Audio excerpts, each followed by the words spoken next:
Ya está, Donald Trump ha desatado lo que muchos consideran una tormenta económica sin precedentes. La aprobación de aranceles masivos, recíprocos, aunque con ciertos descuentos, como él dice, que afectarán prácticamente a todos los socios comerciales de Estados Unidos, incluida especialmente la Unión Europea y China. Esos aranceles que van desde el 10 al 20, incluso algunos países otros porcentajes sobre productos importados, supone que la economía planetaria entre en un territorio desconocido, un territorio que, aunque tiene referencias históricas, no pueden identificarse con el mundo que hoy tenemos, interconectado, digital, tecnológico y especialmente endeudado. No te vayas, que he intentado hacer de urgencia este contenido, pero con un análisis lo más profundo posible de lo que supone todo lo que va a pasar a continuación. Quédate, que lo de hoy sí, también te interesa.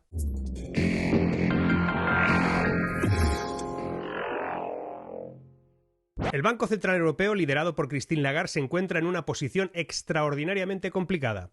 Si baja las tasas de interés para estimular la economía, correrá el riesgo de alimentar la inflación. Si las mantiene elevadas para controlar los precios, podría asfixiar todavía más el crecimiento económico. Pues bien, en ese contexto de fragilidad en la Unión Europea es cuando los aranceles de Donald Trump llegan como un huracán a una casa con los cimientos que están bastante debilitados. Para entender lo que está sucediendo, debemos clarificar qué son los aranceles. En términos sencillos, los aranceles son impuestos que se aplican a los productos importados cuando entran en un país. Hasta aquí bien. Su objetivo principal suele ser proteger la industria nacional de ese país al encarecer los productos que vienen del extranjero o que generan ingresos para el Estado que los impone. Trump hoy, todavía, mientras grabo esto, está justificando esta medida como una respuesta a lo que considera impuestos y barreras comerciales injustas por parte de otros países, como por ejemplo el impuesto de valor agregado, el europeo, nuestro IVA, o los impuestos digitales a empresas tecnológicas de Estados Unidos. Sin embargo, y aquí es donde yo quiero incidir, un análisis más profundo sugiere que existen al menos otras dos motivaciones más complejas, probablemente detrás de esta decisión.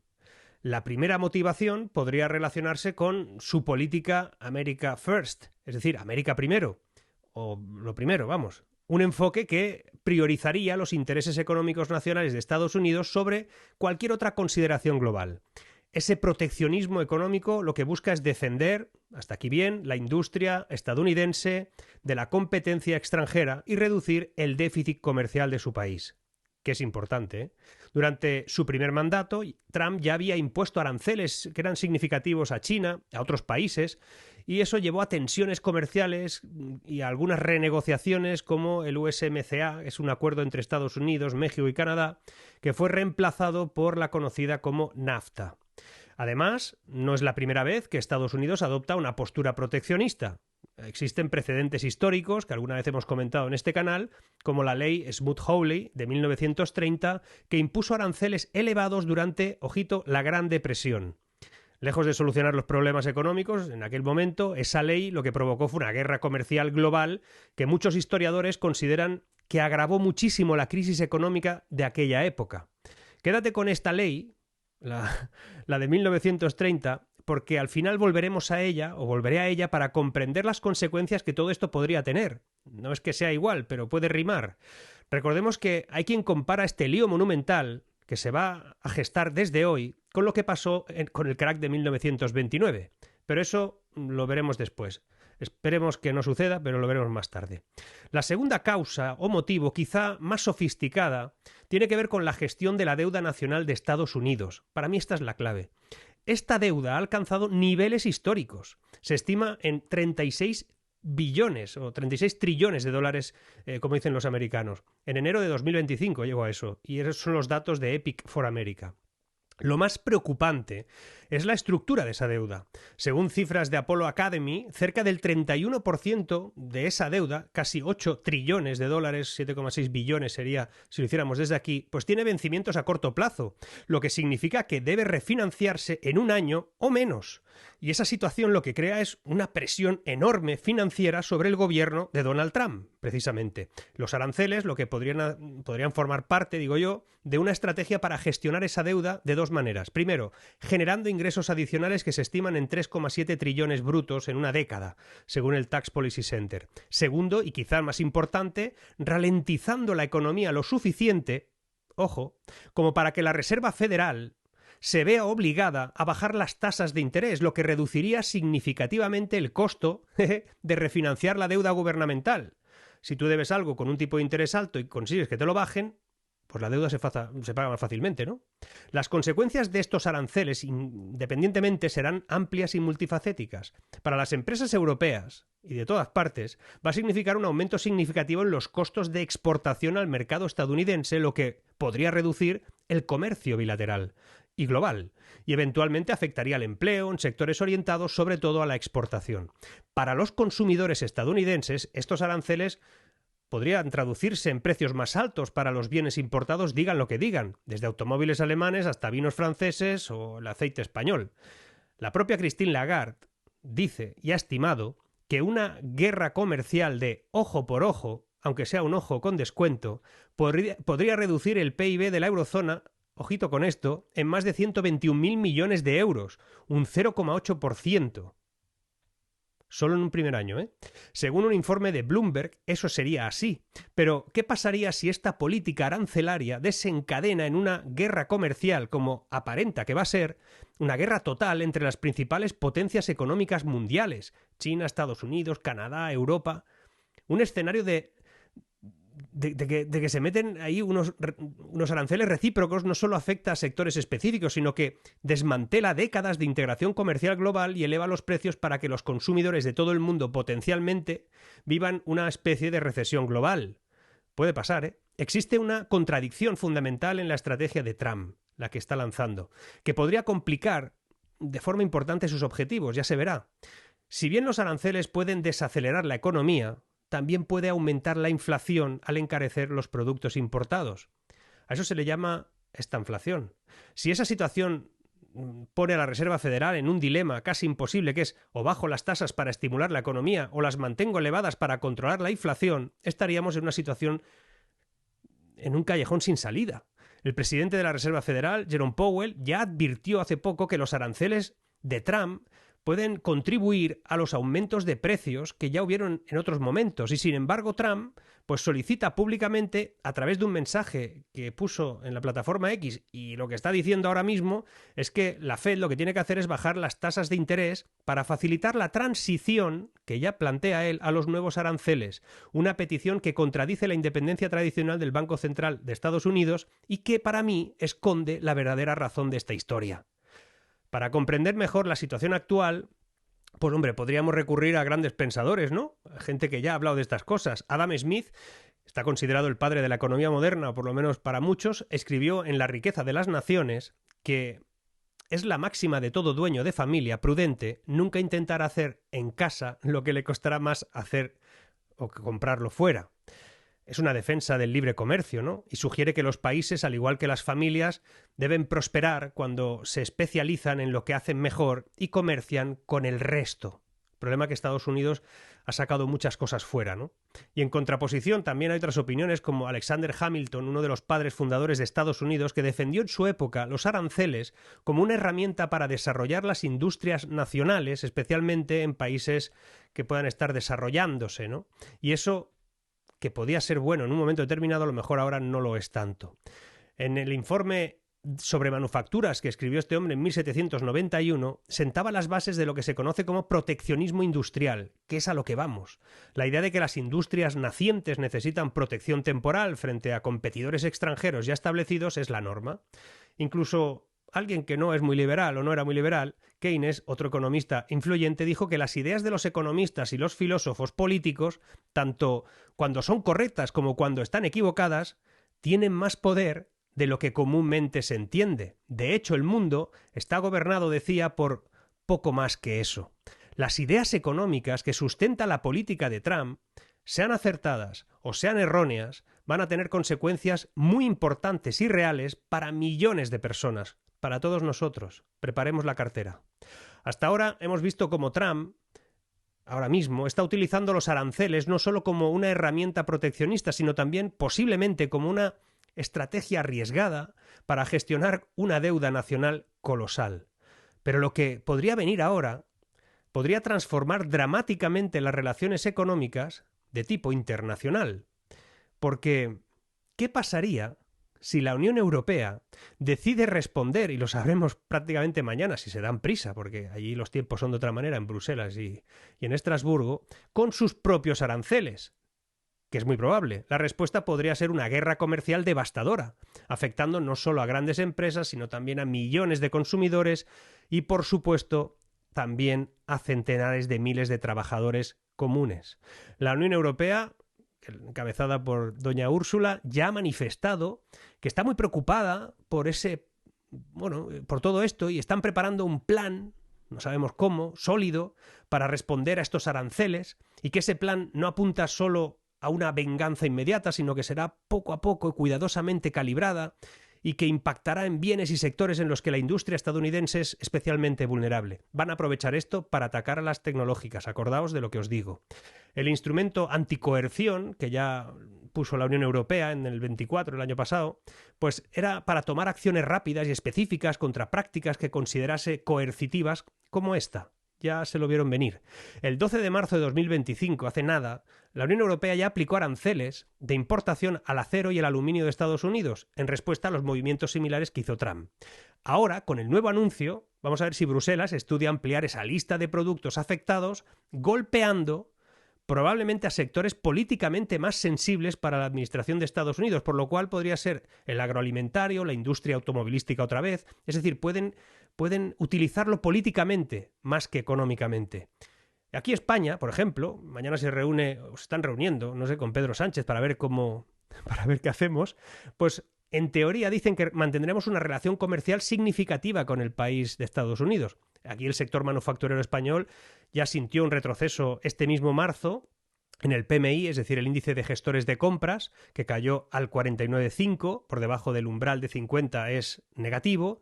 Hay analistas de algunos bancos que señalan que esta incertidumbre comercial contribuye ya a la caída de pedidos en el exterior y está afectando sobre todo a la industria química, la automotriz y a la agroalimentaria. Vamos a ver qué decide el gobierno de España con todo esto. Tendrá que ir a la misma velocidad que Europa. Además, los aranceles recíprocos, y esto es importante, que van del 10 al 20, he visto la lista y hay países que tienen hasta un 40, etcétera. Todo eso, según publicaba hace unas horas The Washington Post, dice que en principio esta discusión es para contrarrestar diferentes prácticas comerciales que Trump considera que son injustas y que podríamos analizar si lo son o no, y que de esta manera podría compensar el hecho de que Estados Unidos gasta mucho fuera o para conseguir cosas de fuera que puede hacer perfectamente dentro. No sé, el Tax Foundation estima que si un arancel del 20% fuese aplicado de manera generalizada como parece ser, el PIB de Estados Unidos podría reducirse un 1,3 a largo plazo, antes de considerar represalias de otros países, Con represalias la cifra podría duplicarse y pondría en riesgo millones de empleos allí, pero también los pondría en riesgo en el resto del mundo, porque eso pasaría también aquí, y parece la gente olvidarse de que lo que hagan en Estados Unidos es un espejo de lo que podemos hacer nosotros. Como ya se ha visto en anteriores guerras comerciales, las empresas tienden a trasladar el coste al consumidor final, y eso aumenta la inflación, sea en Estados Unidos, sea en Europa o sea en Tombuctú. Lo más llamativo de esta propuesta es que la propia administración de Trump sugiere usar parte de esos ingresos adicionales para financiar una especie de dividendo patriótico, es decir, recortes de impuestos. Esto lo habíamos dicho en este canal. Políticamente puede que sea atractivo, pero hay economistas que dudan que eso tenga efectividad y temen que al final cree un sistema fiscal dependiente de ingresos arancelarios, lo cual sería muy peligroso porque tendría una naturaleza muy volátil, temporal, pero esto ya es doctrina Monroe. Esto ya es lo que sucedió durante la Gilded Age, es decir, cuando no había impuestos sobre la renta en Estados Unidos y se financiaban con esos aranceles. Como te decía, no sé, España qué piensa hacer, pero aquí en los sectores como el agroalimentario, vinos, aceites, farmacéutico, bienes de equipo, todos ellos mantienen un flujo constante de exportaciones y algo se tendrá que plantear porque esas tensiones arancelarias van a encarecer esos productos allí, seguramente aquí, porque tendrán que importar cosas que se necesitan para hacerlas, y debilitará la competitividad española en el mercado estadounidense como lo hará con todos los países de Europa. Además, los agricultores y productores industriales van a enfrentarse a la caída de la demanda si Estados Unidos responde con más barreras a esto, porque igual este no es el final. La balanza comercial de España con Estados Unidos, por cierto, siempre ha sido deficitaria en algunos sectores, en otros no. Pero también existen, como digo, excedentes que han impulsado la economía española en años recientes. Eso es una cosa a tener en cuenta. El temor a que este déficit se amplíe, pues genera dudas entre los empresarios que temen una caída de los pedidos ya este mismo año y el año que viene. Hay que tenerlo todo esto muy, muy medido. Además, la posibilidad de que la Unión Europea endurezca, y parece ser que podría ir por ahí, las represalias para proteger a los Estados miembros, ahora nos van a proteger, hace que el escenario de escalada arancelaria cada vez sea más real y un territorio más desconocido. Pese a todas las alarmas económicas, la política arancelaria de Trump no deja de tener un fuerte componente simbólico y político. No nos olvidemos de esto, porque sus seguidores respaldan la idea de recuperar empleos, equilibrar la balanza comercial. Aun cuando algunos economistas alertan sobre los efectos adversos a medio o largo plazo, Trump, que se caracteriza por un estilo negociador agresivo, utiliza todo esto, y lo ha hecho históricamente, esta amenaza de los aranceles como palanca para forzar a otros países a renegociar acuerdos. Si os leéis el libro de Donald Trump, The Art of the Deal, el arte del acuerdo, el que lo escribió cuando era empresario, allí afirmaba que la peor postura de una negociación es parecer desesperado por cerrar un trato. Ahí lo pone. Yo lo he leído varias veces, porque es muy interesante. Explica muchas cosas, aplica política comercial y se podría interpretar como una renuencia a ceder. Incluso cuando la presión internacional sube, lo aguanta. Aún así, se observan ajustes de última hora. No digo que no, sobre todo con respecto a otros momentos en el anterior mandato, cuando llegó a acuerdos para renegociar el NAFTA, el USMCA, etc. Y hay un aspecto que a menudo pasa desapercibido en el debate mediático, que es la repercusión directa en los consumidores. Se suele afirmar que los países exportadores pagan los aranceles, pero la realidad es que esas tarifas se suman al coste de importación y encarecen el producto final. Por ejemplo, según la Comisión de Comercio Internacional, la de Estados Unidos, el precio de las lavadoras subió cerca de un 34% en el periodo del 18 al 23 como consecuencia, precisamente, de los aranceles impuestos en aquel momento. Y eso impactó directamente en el bolsillo de cada uno de los que tenían que comprar esas lavadoras. La inflación, que ya se encuentra a niveles que vuelven a estar en algunos grados preocupantes, podría verse impulsada por los aranceles globales que vamos a tener por todas partes a partir de ahora. Los precios subirán en todas partes. No va a haber manera de evitarlo, o ya veremos, ¿no? Debido a que se practicarán aranceles defensivos, como os digo, de forma global. Recíprocos le van a llamar, con descuento y sin descuento, da igual. Es decir, preparad la cartera. Recordad además una cosa, os dije que había que pensar en 1930, ¿verdad? Pues vayamos a las lecciones del pasado. La historia nos enseña que las guerras comerciales tienen consecuencias a menudo impredecibles. La ley que os decía, que os comentaba al principio, de Smoot-Hawley de 1930, llevó a una escalada de represalias que contrajo el comercio mundial y prolongó, probablemente más de lo que estaba previsto, la Gran Depresión. Y era previsible. David Ricardo, economista de inicios del siglo XIX, desarrolló una teoría, la teoría de la ventaja comparativa, que sostiene que cada país se beneficia al especializarse en lo que produce con mayor eficiencia y, como os decía antes, comerciar con el resto. Desde esa perspectiva, los aranceles desincentivan esa especialización y, por ende, perjudican la productividad global. Eso que no acaba de arrancar. Al final, la cooperación y el libre intercambio suelen generar mayor crecimiento y bienestar que aislarse de todo, ¿no? Pero la pregunta sería, ¿es todo malo? Si todos pierden, ¿no hay nadie que pueda ganar con este barullo? Pues fijaos, la tensión actual con Estados Unidos podría, irónicamente, abrir oportunidades para otras economías de tipo emergente. Países como India, Brasil, incluso Vietnam, que le va a aplicar una buena, podrían convertirse en proveedores alternativos para los mercados, por ejemplo, europeos o asiáticos, que antes dependían de productos solamente estadounidenses. Sin embargo, ese proceso no puede ser ni inmediato ni gratuito y una reconfiguración de las cadenas de suministro implica unos costos de capital y capacitación de mano de obra y riesgos de calidad e infraestructura brutales. El Banco Mundial, es más, cuando analiza esta guerra comercial, que ya ha publicado hace 2 días un documento, dice que podría restar todo esto un 2% al crecimiento global en la próxima década, de todo el planeta, este asunto que estamos tratando hoy. Y eso supone un retroceso en décadas de liberalización que, si bien ha tenido ganadores y perdedores, también es cierto, ha permitido que surgieran grandes cadenas de valor internacionales. La pregunta es si el nuevo orden económico que va a surgir de esta batalla arancelaria será más justo o solo va a generar más desequilibrios. Eso no lo sabemos ahora mismo. Si alguien te pregunta sobre todo lo que supone el barrizal de los aranceles, mañana en el bar, en la oficina, en casa, y la política económica, y con quien hablas no tiene ni idea de finanzas, dile que se imagine una economía global que es una especie de tapiz minuciosamente tejido a lo largo de décadas, con acuerdos comerciales, inversiones y conexiones logísticas. Le dices que cada hilo representa los intercambios de bienes, servicios y capital entre países.